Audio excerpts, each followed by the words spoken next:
Chennedy Carter breaks silence on Caitlin Clark as she draws comparison with LeBron James to resolve misunderstanding. Dreams, sparks, and the sky. This has been Chennedy Carter's story in the WNBA.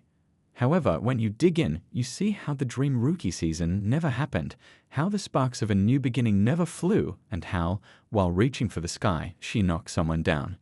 Well, not just someone, but the face of the league. Honestly, calling her journey in the league a whirlwind might be an understatement.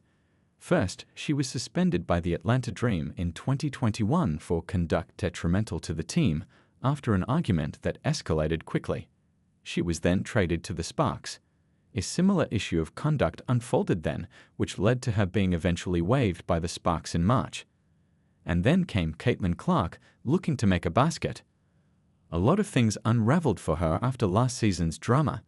In a game last year, as Clark was waiting to receive the ball after a Chicago basket, Chennedy delivered a hard shoulder check to her, resulting in Caitlin taking a hard fall. Initially judged to be a common foul, the WNBA updated it to a flagrant one after the game, as it sparked controversy across the league. "I wasn't expecting it," Clark said after the game. "It is what it is. It's a physical game. Go make the free throw and execute on offense, and I feel like that's kind of what we did."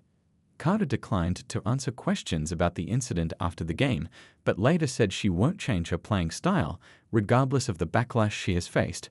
Which, as you can guess, just led to more backlash. Now, as a guest on N3On's YouTube channel today, Chennedy opened up about the incident in an attempt to clear the air surrounding it. It's just one of those things that happens in basketball," Chennedy said of the play that ex-Favor coach Christy Sides deemed unacceptable. "Me and my brother went back and watched, and we saw a lot of clips of guys in the NBA pushing LeBron. I think it was Jeff Teague or someone who pushed him out of bounds because they were mad they couldn't stop him." Although Chennedy's stance is controversial, it isn't false. Defenses have subjected the best offensive players to a higher level of physicality since time immemorial, and Clark will by no means be the last one at the receiving end of it. Further clarifying that the action came from a competitive standpoint and wasn't anything personal, she spoke of her appreciation of Clark. "I'm a great player, she's a great player, it looks a certain way, and everybody's gonna have their view on it. My personal view is I don't have anything against her, she's a great player." So while the trolls, as Chennedy likes to call them, continue to stir the pot around her actions, Carter hopes this helps her deteriorating reputation in the league and gets her back where she belongs. Returning after a strong season in the Women's Chinese Basketball Association, including a playoff game where she scored 52 points, Carter's offensive arsenal continues to excite. However, the locker room concerns that have usually followed her have made the idea of signing her a gamble on team chemistry. Chicago Sky GM Jeff Pagliocca stated that while Carter had an incredible season and is extremely talented, changes to the team's staff and roster impacted her fit on the team.